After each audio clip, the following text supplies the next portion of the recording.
Fala, povo, beleza? Estamos aqui para mais uma aula de química, hoje falando sobre equilíbrios heterogêneos. Você deve estar pensando assim, esse cara tá doido, ele já falou muito de equilíbrio químico ontem, ele vai continuar falando desse troço hoje? Sim, mas eu não sou doido, eu não tô doido, eu sou doido porque eu sou químico, não se esqueçam disso. Bom, a grande questão que a gente vai falar aqui hoje, ao contrário dos equilíbrios que a gente viu anteriormente, esses casos de equilíbrios heterogêneos, como o próprio nome já fala, dizem respeito a um equilíbrio que funciona entre a fase aquosa e a fase sólida.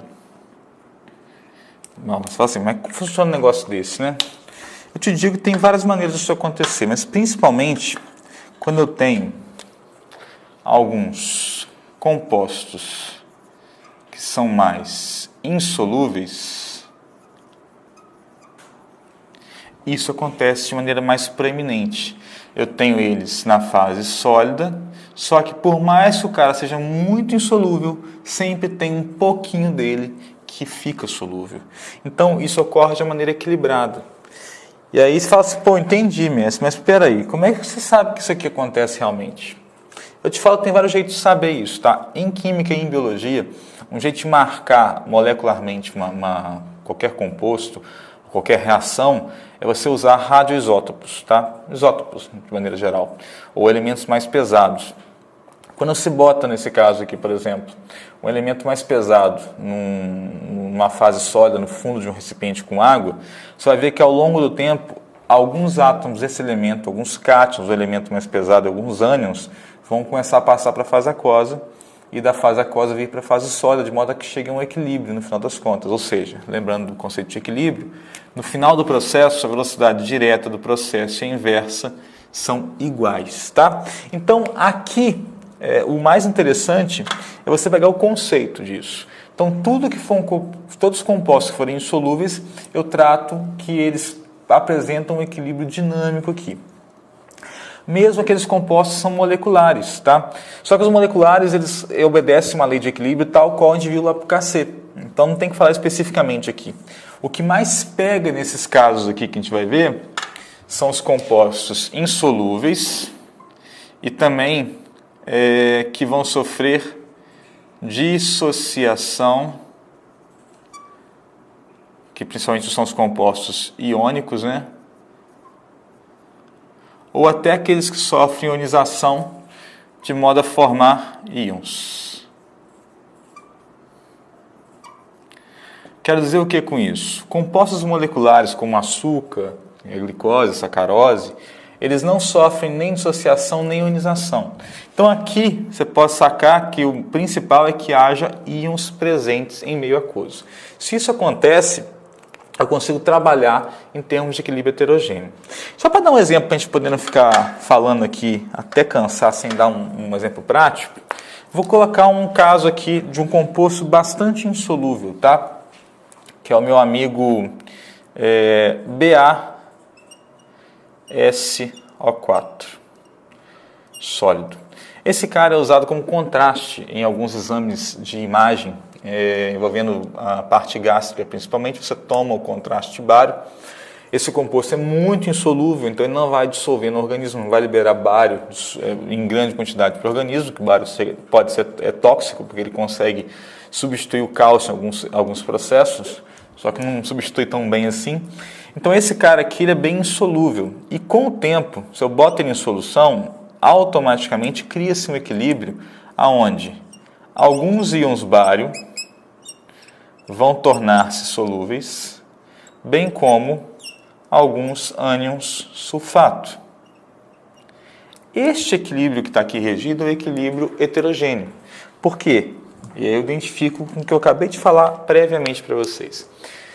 São compostos insolúveis, onde existe um equilíbrio de um sólido com a fase aquosa, e ocorre dissociação ou ionização. Aqui no caso é um composto iônico, um sal, ocorre dissociação do mesmo. E o mais legal aqui é que tem um número que a gente usa como um parâmetro aqui nessa situação. E que número é esse? E aí, para a gente não decorar as coisas, pensa bem, eu vou te pedir um favor agora. Escreve para mim, por gentileza, qual que é a expressão do KC para essa reação aqui. Você sabe, qualquer reação que eu tenho, eu consigo escrever Kc para ela, ou Kp, mesmo que seja uma constante, eu consigo escrever. Como é que ficaria nesse caso aqui, então, nessa situação do sulfato de bário? Vamos ver, tem que ser concentração dos produtos, né? Então vai ser concentração de bário mais 2, vezes concentração de sulfato menos 2, sobre concentração de reagente. Só que o reagente aqui é sólido. Sólidos e líquidos não entram na expressão do equilíbrio. Então, esse aqui é o meu K, é a minha expressão do equilíbrio. Só que tem um detalhe. Se eu estou tratando aqui de um sólido dissolvendo em partes aquosas e eu gero no K aqui um produto, você concorda que é um produto? E sempre vai ser um produto? Então, assim, por que esse cara está falando isso? É óbvio, gente. Se o cara de cá sempre vai ser sólido, ele nunca vai aparecer aqui na parte de baixo. Beleza? Então, o que eu tenho que considerar aqui é qual a parte que vai surgir nesse K, que vai ser contada realmente, que é só os produtos aqui. Tá? E como são produtos, na hora que eu escrevo K, eu gero um produto da parte solúvel. Então, eu posso chamar de constante do produto de solubilidade, que é o Kps.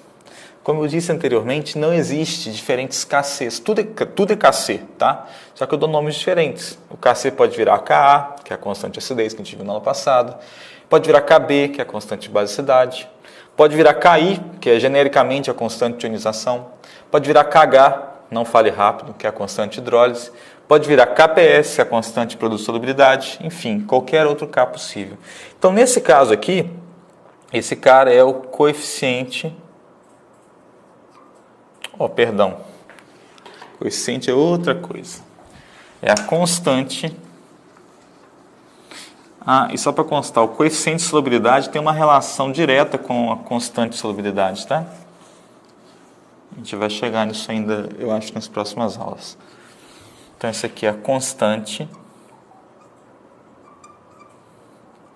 do produto de solubilidade. É assim que eu defino a constante de produto de solubilidade, tá?